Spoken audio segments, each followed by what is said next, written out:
standing in front of the door. What is the context of this? We were broken into like twice this month. So we put this super high-tech lock here. And the tape, I think, is supposed to frighten them, burglars, as they walk in. Right, Amaris? Is that what we're doing? And then you can see behind this thick security wall, cave, which is supposed to distract them with the entertaining story of the cave, which they'll remember they didn't buy, and they'll rush out to get it. And then this super scary axe, which I think is set up to fall on them and cut off their feet if they come in. And in addition to that, they're also putting in like a mag lock that's going to be impenetrable. And then like poisonous countermeasures. So are they just going to break through this glass next? Oh, I hadn't thought about that. Glass. Yeah. We'll put a sticker of an owl here, and then I'll scare away any bird invaders at least. And then Dave will be guarding the place night and day with his old-timey wooden golf clubs. What are you up to? Who Who is this guy? Absolutely terrifying. I can vouch that that is terrifying. So please don't break into Double Fine anymore. And if the robber is watching us right now? If the robber is watching us, I just want to say you're dumb. Nobody likes you.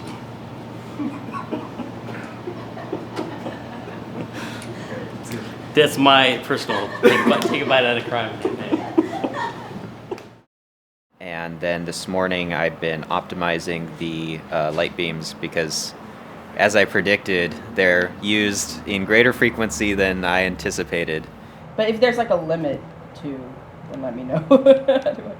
Well, I'd prefer to operate in that you use it as much as you need visually, and I will continue to optimize it to keep it performant depending upon that usage. So you're telling us there's no problem. 1,000 volumetric lights on a duck. That's what we need.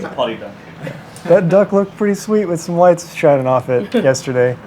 Pretty sexy looking duck. But yeah, I have them.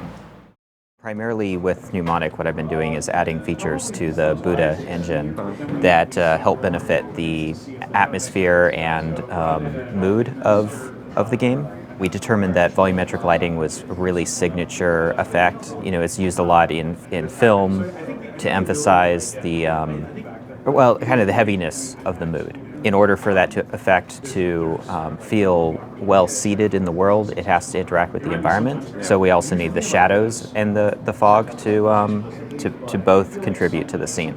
So I basically, from the ground up, wrote this effect into the dynamic lighting that we already had.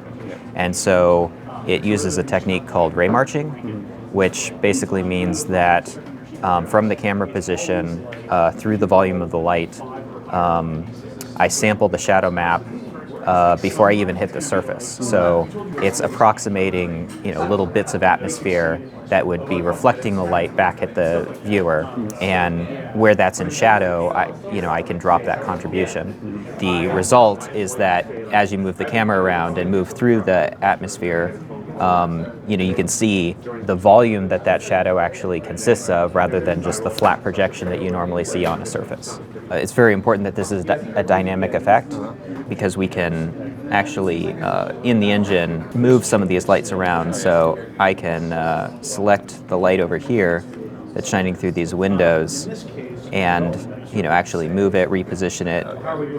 We can add more light or less. We can use the light to shine on important objects and then also get the shadows from those objects positioned where we want them to be. Just to make them. So this is actually literally smoke and mirrors effect from game development. So rather than casting a shadow through the very thin slots on the window, we actually apply a grid-like texture over the projected light. So the shadows here are mostly coming from the edges of the windowsill, and then the shafts of light that are affected by the window panes are really actually just coming from a mask that's a texture that's part of the light. Is all the light in the world going to come from light sources, or are things just going to be painted as if they're lit? All the lighting is coming from light sources. We actually don't use that many lights in a scene, so we have large areas that end up turning completely black, which, if you take a look at the film noir, there's very high contrast. There are areas that are completely black. It draws the eye to the areas that are in light. With the adventure game element here, we can use the lighting to highlight specific objects that we want the player to interact with. So some of these lights are designed for the environment that they're in. This particular environment with these windows, having the window grid in the projected light, it isn't something you'd want to use in a more open environment. There's another thing that I can point out. This effect, when you get close and inspect it, is there's a graininess to it. That's actually an artifact of how I'm doing the math. The way that this effect is calculated is sometimes I end up with a bright pixel and sometimes I end up with a dark pixel. And so I add some noise in order to kind of hide that variation. And if we wanted a really clean science fiction environment, that noise wouldn't work very well. But it's perfect for mnemonic because we already want to film grain. It fits thematically, and it's one of those, nice marriages of the intention of the design and the technology that we're using. So Lydia's doing most of the light passes, and so I'm working closely with her. When she wants a particular lighting effect, if she describes it to me, then I can get the math in the graphics pipeline and in the shaders working so that it can give her the effect that she needs on a given environment. Usually I do the first pass where I get the technology set up so that she can do her work. And then when she's done her lighting pass, then I can go back into it. And usually at that point, I'm looking at frame rate. And if there's something that's beyond my ability to optimize, then I'll go back and talk to her and we'll adjust the lighting in the scene in order to work. But usually I like to give the artists as much of the freedom as they need. And that's a talent of a good artist, is to be able to realize a particular vision while working within the constraints of the technology, even though if those constraints aren't known at the time of the content creation. But it's just keeping in mind a reasonable number or reasonable usage of these things. Like, I can show you probably the most complete one. So when you walk through the alley, through this door, right now you get the alley. Like, I'm trying to use as few lights as possible for performance reasons, but also just for aesthetic reasons. So you can see the geometry here is actually pretty simple. Yeah. But there's a combination of volumetric lights and non-volumetric lights and spotlights and accent lights and particle effects that all kind of contribute to the lighting. So I'm trying to approximate this concept from Derek. Yeah. I probably won't be able to get exactly that, but this spotlight is using this texture, and I'm just kind of oriented. There's two of them. They're kind of interacting with each other, and hopefully we can get some interesting shadowing and stuff. Just the easiest way to show you is to change the texture to just a really normal spot. But yeah, this is with really standard projection. Wow. In addition to lighting, I'm also doing mostly some post effects. Mm-hmm. You can drop back to that room with the doors at any point. Derek wanted an effect that ramped in that kind of resembled a Rorschach effect, but also faded out the current scene and faded in the doors. So so you get this kind of thing, which is it's actually a combination of post effects and also particle effects that only render into an off-screen buffer that the shader is using. Mm-hmm. So, and then the shader actually does the mirroring and additional fading. Yeah, I love lighting, especially since it's black and white. It just kind of distills it to purest form. Yeah, yeah, it's really nice. But there's performance constraints too. Matt came over and was like, okay, I approximately have 8 lights, but a shadow light is kind of equivalent to 2 non-shadowed lights, and a volume light is kind of equivalent to 4-ish, depending on how much overlap there is. So I have to be pretty careful. Adding this particular effect just for this prototype has been kind of interesting because it's an expensive effect. It's not something that you want to throw on top of a whole lot of other effects because that'll just stack up. but it's very important for the the mood of this particular game. It has become one of the more signature effects that we're using. We can afford for it to be a little bit more expensive, but it has been kind of this back and forth where I implement the effect the easy way first, which is more expensive computationally, and then Lydia uses it in 8 different places, and the frame rate tanks. So then I go back, I review the effect, I take half a day or so to optimize it, rendering it to a smaller off-screen buffer and then scaling it back up when we need it on the screen. Whenever you render at something at less than native resolution, you introduce the possibility that the player could start to notice pixels, and you get the aliasing, which is the stair-stepping when the pixels are really large. In order to fight that, you can blur the image, but then you're losing detail. Or what I've been doing with our particular lighting is that I calculate the lower resolution version, but I do it twice per pixel. So along the edge of an object, that's usually where you would get the stair-stepping, and that's because you have an object that's close to the camera and one that's far. But by calculating it twice, I calculated both the close position and the far position, and then I decide which one to use based upon the actual screen pixel's own depth. So the result is that even though the calculations are on a really big pixel, you can, within that big pixel, determine which computed value you want to use. And so you end up getting the same effect resolution as the final native resolution of the screen, even though your math has only been computed on these really big pixels. It's sort of like being able to render some of these effects at a much lower resolution than what the player is, would normally set it to be. And if, by using those tricks, they won't know the difference. We're really trying to mine him for scoops. Ah, God damn it, I can't stop thinking about it. How are you gonna cut to what you filmed? Because when I have a conversation with someone, I think about what I'm gonna say before I say it, and so I plan out 3 or 4 seconds ahead of what I'm doing, and what I'm saying right now, I just see it. So okay, what were the things? You're gonna cut to him talking about it.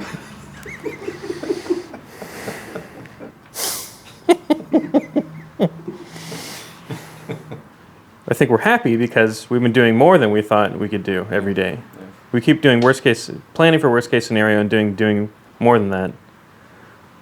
So everything feels positive because of that reason, I think.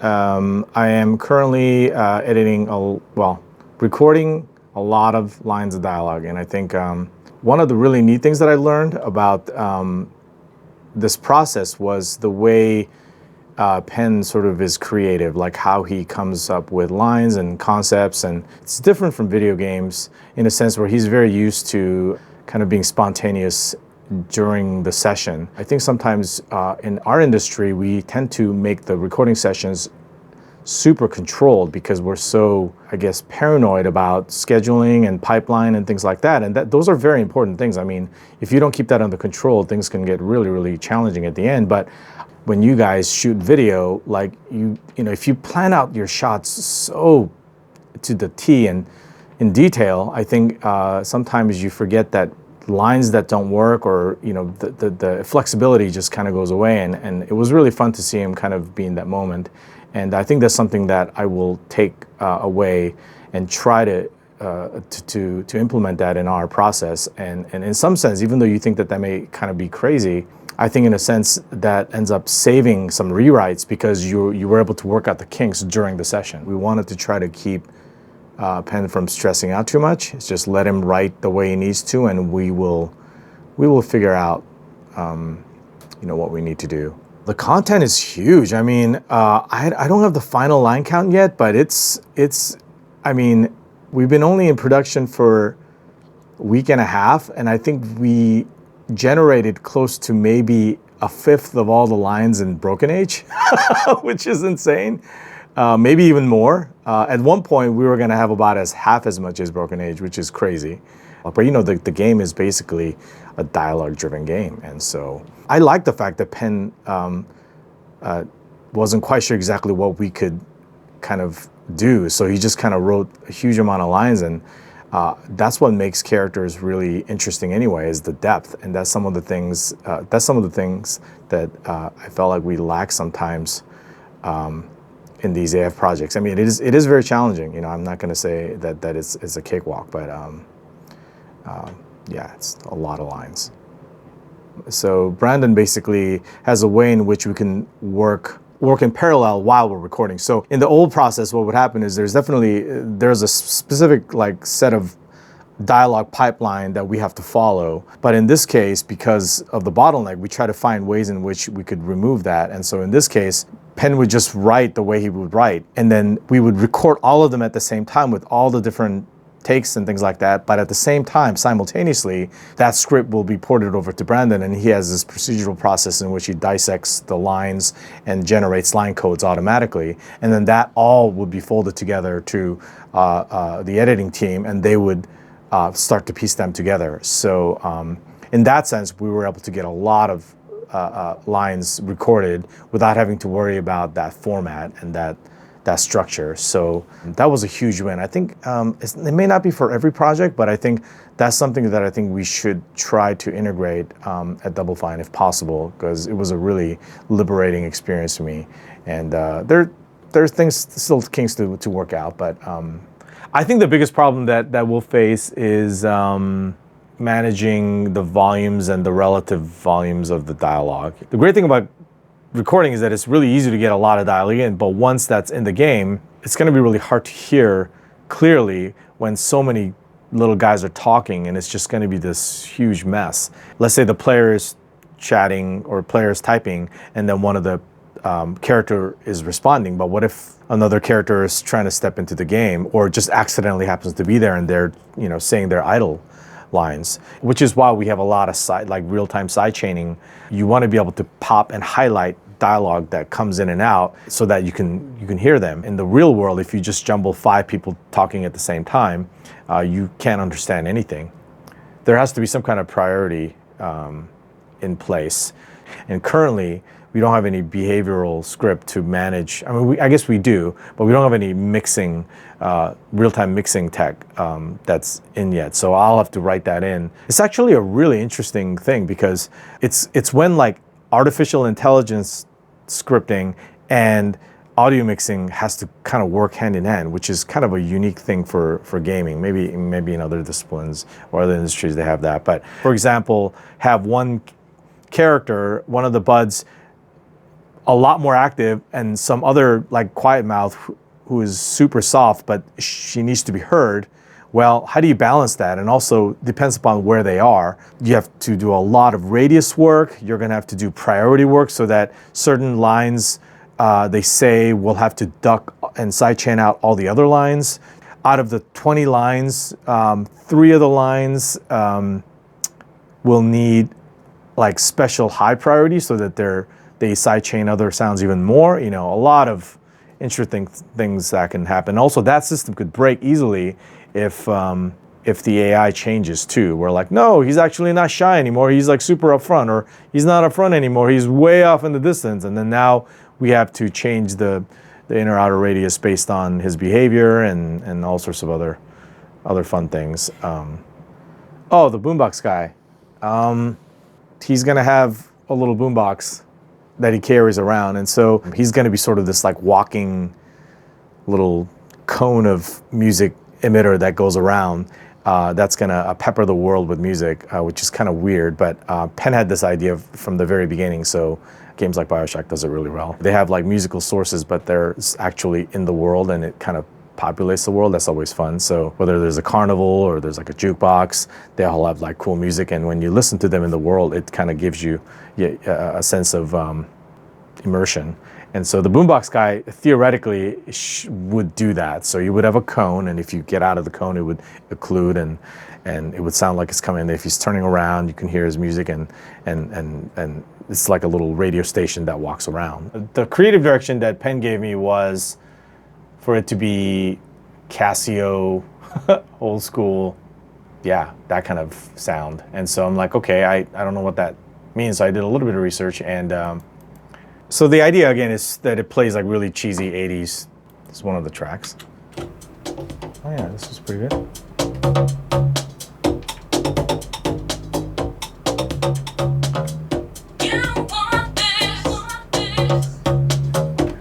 It's hard to keep a straight face, but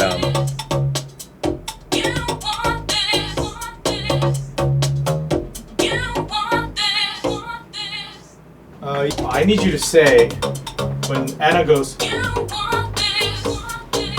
it. Got it. Got it. But you gotta have that attitude like the boombox guy, right? Got it. You got it. You got it. It's gonna be so amazing. Oh, that's me.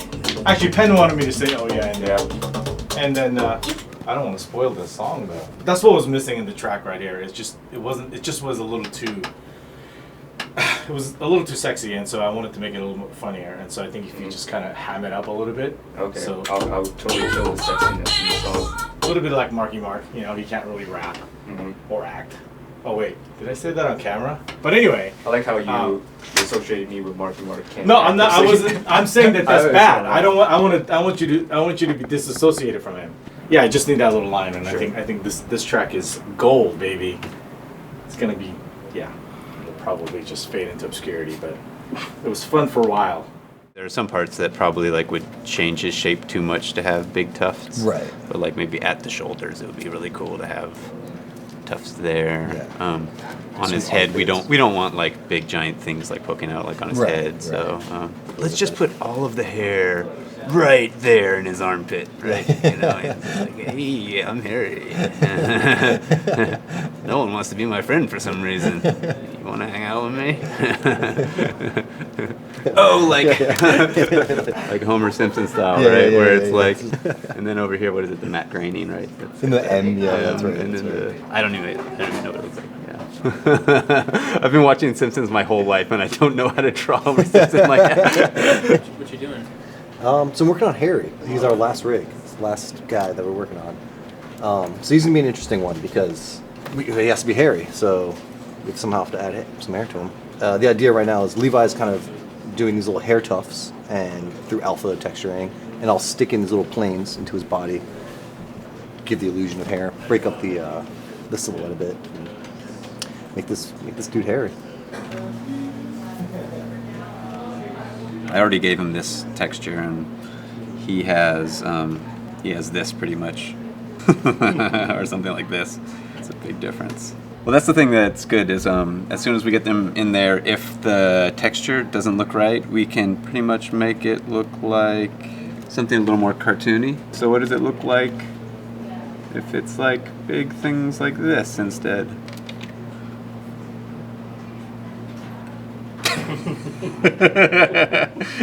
Oh man. Let's rewrite that dialogue for Featherbud, man. Featherbud's the best. Once we get them in there, we can work our way backwards, but it's just a matter of laying out all the...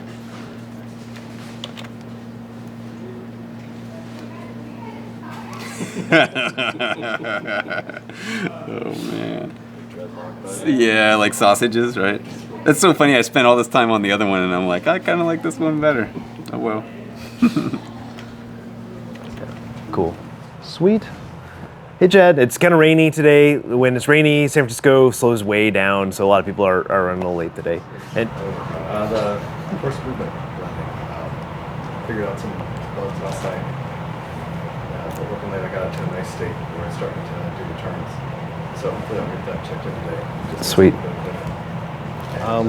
So first I'll show you one that's looking good, I think. We talked about doing blending in the turns. So if you see the horse walking here slowly, and I start to turn him a little to the right, you see how his head kind of turns as he walks? That's one that we just started getting in that feels pretty good. It's a little odd from this angle, but if you're normally playing, your angle will be a bit more like this, where you see the horse's head. Previously, you wouldn't see his face at all. He'd just be facing forward. But if we flip the camera up, you can kind of see how his neck is turning a bit. And as he turns right, you can kind of see his head turn right. That one's working pretty good. That's probably a little bit much for the turn, but it's not bad. It is nice to kind of see your horse look at you. As I mentioned before, it kind of gives you a little bit of the character as you see its eyes, kind of glancing where it's going. One that's not working so good yet is our 180 turn. It's this one you see when you push the stick the opposite direction, and it kind of runs around. You can kind of see there's a bit of a hitch there, where it kind of will do the animation twice sometimes, or kind of kick. We do some kind of special detection to see when it should flip the horse around. The problem is, as he's starting to turn around, it starts to decide that, oh, he doesn't need to turn around anymore. He doesn't need to do a 180. He's already like 45 degrees off. So it starts to blend out the turnaround animation too early. So that's kind of something we're going to revisit. We want it to be responsive. We want you to be able to like kick in a quick turnaround without, having to see the horse slowly turn around like this every time you turn around. They're going to look at doing maybe a few other turns. So we have, right now there's kind of a 45 degree turn or 90 degree turn that the horse will do, and then kind of a 180. That was like the 90, and then there's like a 180, but it doesn't always choose between them too well. So we're going to look at maybe adding in a 45 and like a 125. It's really kind of based on which direction you push the stick. So if I push straight back on the stick, the horse will flip around 180. But if you kind of push 90 degrees to where you're facing, does the horse just start moving forward and turn, or does he do a quick animation turn? And then there's a question of, you start doing a 180 and then you press left and do a 45. Does it force it to finish the 180, or does it quickly let you blend out into another one? And that's where you get kind of the weirdness with animations, because it's hard to imagine an animation where a horse started rearing up, turning around, and then halfway between, he kind of went back to going down. That would be like a stumble on a real horse. We're kind of limited by the number of animations we have. So it's always going to be a blend, and it's never going to look perfect with that weight until you start to get to physically simulated type of stuff. But you try to make it look good. I mean, the best you can do is to try to smooth it, make it so it doesn't look like there's pops, and then kind of look at what are players going to be doing. I mean, players can always take the stick and jam on it and just flip it around different directions and pretty much try to break your thing, and you can't really always make that look perfect. You try to make that look decent enough. But the main thing you're going to be doing is probably playing the game, running through the fields like this, and then just kind of steering your horse around. So getting that to feel right, getting that to feel smooth, and that your horse isn't sliding. And I think it's starting to get there. It definitely feels a lot better than it was before. And I think kind of that turning animation stuff really helps. I think we're doing really great for the short period of time here. And yeah, so we got the boy.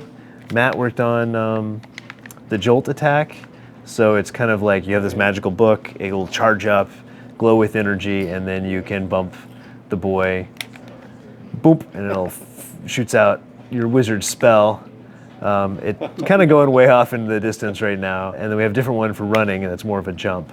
So, and you'll be able to do that in combat. So I can be like punching out in the front and back and turn it around, and then this thing's ready and we'll shoot it off, and it'll do a big explosion and stuff. So I think that'll be neat. It'll be fun. Yeah. It's gonna be pretty easy combat, but it should be fun to knock these guys around.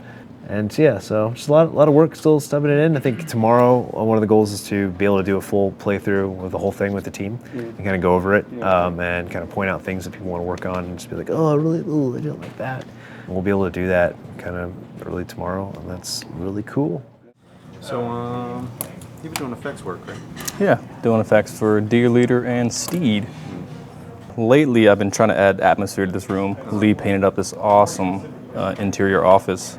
So I'm trying to bring it to life. Normally with like an outdoor environment, you can do, like clouds, atmosphere, fog, random little flies flying around. But like with an interior office, it's kind of tricky. I can't exactly put like a campfire in there. So I got to get more creative. So we got like these, this fan blaze I started on that. There's a really subtle God rays effect in here. I didn't want to make it too strong because it would take away from the awesome painting. And this guy kind of flickers a bit, really subtle. And these guys I got a lot of voicemail apparently, but they'll all turn off, one at a time when somebody calls. Subtle clouds back there. Again, without trying to be too heavy-handed with the stuff for the indoor scene. And I mean, things like this help a lot, like the fan. This one is just a particle system. I think Adrian might have had something similar in the Cloud Colony. It was like a blimp with a spinning thing. I think that was an exported mesh that actually spun. This is just a particle that's spinning in space. But it's totally, as I'm learning, it's a total camera hack because it's actually scaled in 2D, so it's super weird. It's a really neat perspective trick, though. Was that going to hold up if you do the when it zooms in through the? Let's find out. Yeah, and I could probably, it's all in pseudo 3D, it's like 2.5D, so I can pull it forward a bit, maybe give it some parallax. So yes, it shall, hopefully. With VFX, this is so, it's like audio. Well, it's very backloaded, because I'm really just polishing what everyone else has done. And normally audio is even after me, so that's man, they're extra crunching, So I try to be generous with them and courteous and get stuff done ahead of time. I assume that once you get into more customizable propaganda, you're going to allow for a lot more suggestive configurations. Oh yeah. So it should be fun. I mean, the nice thing about totalitarian societies is they're filled with phallic symbols. Yeah. So What was the nice thing? they're filled with phallic symbols. Oh yeah. I mean, industry towers are pretty much a statement. Maybe a little overcompensation on the part of the leader. Are you putting penises in the game? Not intentionally. I can never say no to that question because I'm not sure what my subconscious is up to, but I am not consciously putting it. We've made a lot of progress, but it's just like 2 weeks for this for a full game, which would be like with three eras. It seems kind of like a full game. 3 eras in 2 weeks is just kind of rough, especially when you're starting from like no systems for the. I mean, we have plenty of engine systems and stuff, but system specific to this kind of game, it's just like it's a lot of work. So I'm just thinking of how we can like cut corners and rescope stuff based on that. Yeah, I mean, the more I think about it, the more I think maybe cutting Era 3 would be a good idea. Hopefully, just like the game will give it, like what we'll end up with, will give it good enough impression of like what the final game would be like, and of course, the final game will have a lot more writing, a lot more polished stuff, everything, a lot more options. That's the thing with game development is like you always end up cutting. And it's just like, sometimes it's actually great. Maybe like we'll cut Era 3 and be like, thank God we cut Era 3 because geez, like what were we thinking? Like it's not even good. Like, that type of thing. Pretty much every single game I've ever worked on had been cut. Every single game. So you have deadlines, or you realize that something is just not good, or like, there's many reasons. It would have added more, more time certainly, but it would have added more closure and more fallout. Like it'll introduce like why your decisions were interesting in Era 2 or whatever. It'll kind of, it's a story arc. You're cutting a story. We'd be cutting a story arc. Because we do have interstitial text and we have like a full ending, we can sort of tell some of the story that way. So it's not altogether lost. It might be like that just we'll have to push it to an explanation rather than a full, gameplay experience for the time being. In the final game, of course, I would really like to have it told through gameplay. Let's hope.